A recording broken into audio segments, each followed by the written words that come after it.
Hey folks, so Ford here, aka Moontime Dweller. We're playing some Magic Online. This is a deck tech where you've switched over from Modern to Pauper. We're going to be playing Pauper Bogles. The name of the deck is Bogles because of a card named Slippery Boggle. 1-drop, 1/1, green or blue, hexproof. Pretty simple. The idea of it is to put a lot of enchantments on him, make him get lifelink, trample, vigilance, flying, anything that we can do to make him just unbelievably powerful. There's an exact copy of this card with a different name, Blade Cover Scout, 1-drop, just a forest, 1/1 hexproof also. So you have 8 of those, and then you have Silhano Ledgewalker, 1/1 hexproof for 2 mana, can't be blocked except by creatures with flying. So it's actually got built-in evasion attached to it. Then you put other enchantments on it, and it just becomes incredibly powerful. So those are your 12 creatures in the main deck. Every other thing is going to be an enchantment.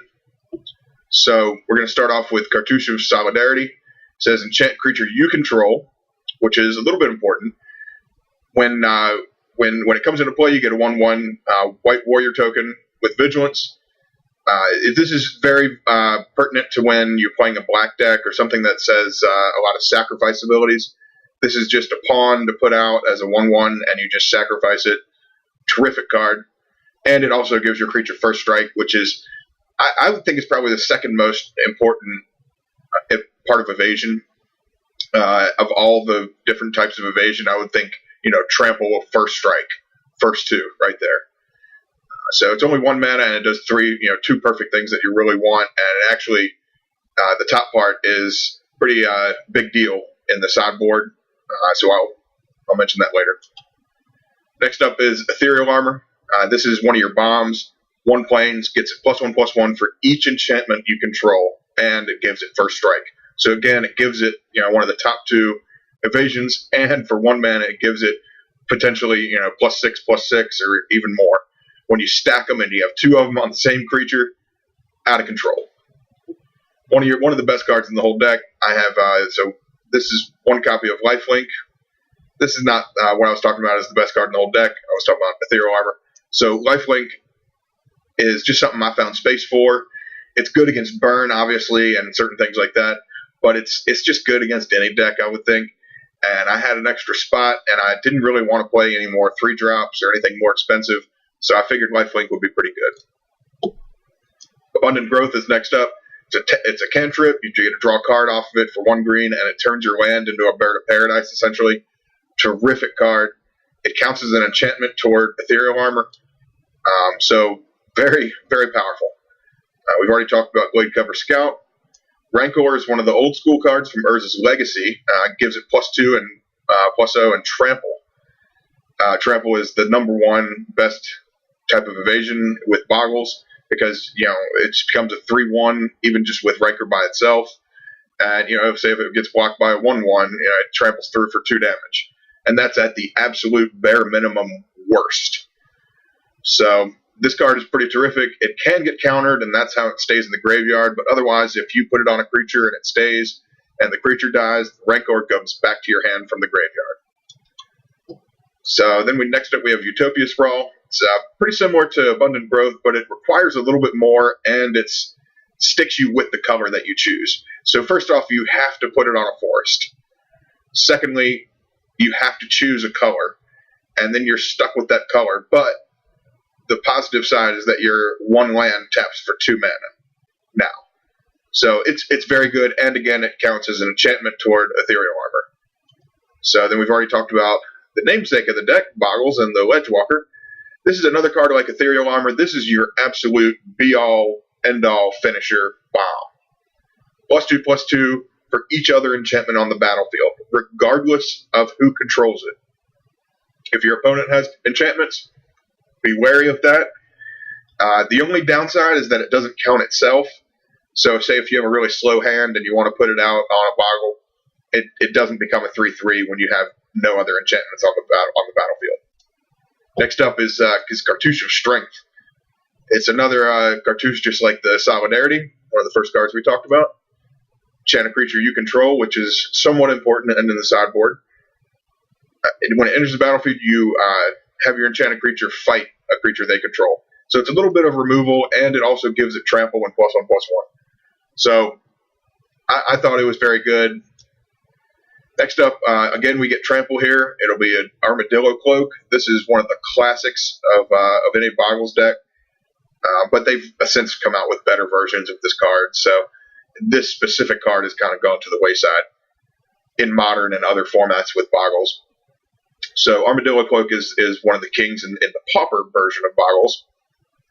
It's +2/+2 and trample, and it doesn't really get lifelink, but when it deals the damage, the trigger happens and it gains life. So say you put lifelink with Armadillo Cloak, you'll gain double the life.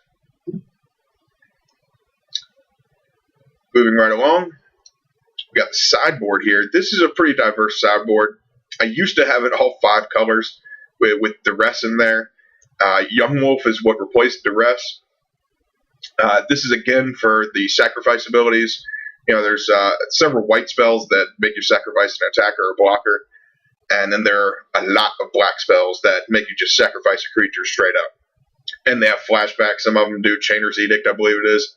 So this card is pretty much sucks in 2 of those sacrifice spells and makes you not have to sacrifice your huge Boggle, your 10/10 lifelink trample Boggle, and you can just get rid of Young Wolf twice. And also, not to mention, when you get rid of it once, it comes back as a 2/2. So it's not like it's not a threat. Next up is Electrickery. Deal 1 damage to each creature they control. You don't really worry about the top part of this text unless you're really desperate, or you just have 1 mana for some reason and only 1 threat on the board. But otherwise, you overload it normally and get like a 3-for-1 and destroy 3 of their creatures. So that's the idea there. Next up is Gutshot. This is a card that I decided to keep 2 of in the deck. It's something that you can win the match with by doing a damage to the head, or you can it's good for elves and just little 1/1s that get away. This is good for the mirror also, just to keep in mind if you want to use it and hold up 2 mana and wait for them to play a Boggle and then they put their first enchantment on it to make it bigger, you can use Electrickery. Now, also, it happens against you too, so watch out for it. Next up is Natural State. It's just 1 green mana, destroy an artifact and enchantment. It costs 3 or less. Pretty versatile card. I would say probably 70%, 75% of every enchantment or artifact that's regularly used in Pauper can get hit by Natural State. We've got Dispel also. This is going into the blue part. This can be used, paid with Abundant Growth and Utopia Sprawl, counter an instant, really good against Burn or any other kind of removal heavy deck. Got Aqueous Form.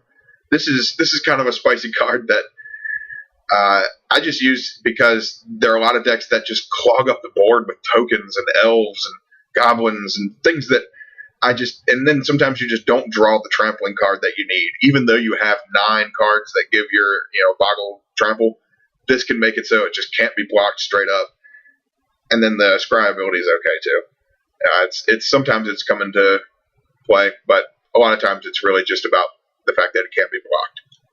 Next up is Obsidian Acolyte. There's a good black-white Pestilence deck that's around in Pauper, and this becomes kind of your 13th Boggle against this deck. You can give your other creatures protection from black, and itself has black, protection from black. So you can actually just stick enchantments on him and start going to town until they have some kind of removal spell that's white. So this is pretty terrific card. Next up, Ray of Revelation. This has got flashback, destroy an enchantment, flashback for instant speed. So this is a good pair with Natural State. If you see a really annoying enchantment, you have essentially 3 enchantment destruction cards because this has flashback. Next up is Standard Bearer. Now this is where the cartouches come into play. Standard Bearer says when choosing targets as part of casting a spell or activating an ability, your opponents must choose at least 1 flag bearer on the battlefield if able. Now this creature is a flag bearer, and there were only a handful of flag bearers ever made in this set, Apocalypse. So this is just a 1/1 vanilla card that It's just a lightning rod, essentially. And with this, it shuts down my deck. If I play it, it'll shut down my deck because a lot of the enchantments, I'll say, target the creature. So I'll have to target Standard Bearer. But so does my opponent. So if say I'm playing against Mirror, against another Bogles deck, Standard Bearer is great. It shuts them down too, and it forces them to put their enchantments on my creature or on my Standard Bearer. So that's where this comes into play. Enchant creature you control. This actually gets around Standard Bearer's rule of having to target it because it blatantly says a creature you control. I can target any creature I want with 5 cards in my deck. That's pretty huge when you're facing the Mirror and you play your own Standard Bearer, say, or they play theirs, and you have 5 cards as a way out. It's almost like, say, when your opponent plays a card that gives them hexproof, just them as a player, hexproof, and then you find a lot of burn cards that say deal damage to each player. It's just a way to get around certain rules. A little bit of a loophole here in Magic. And it's pretty logical too. I like it. Sometimes the rules in Magic aren't so logical, but that one is pretty logical. Moving right along, we got Ancient Grudge. This is just like Ray of Revelation. It's just 2 mana in red colors instead of white. Flashes back for green, destroys an artifact instead of an enchantment. So that also pairs up with Natural State. If you see a super annoying artifact, you pair them up together. Or if you see artifacts and enchantments, obviously all 3 go in there perfectly, and you'll have 5 spells, essentially. Also, you got Flaring Pain, another flashback card. It says damage can't be prevented.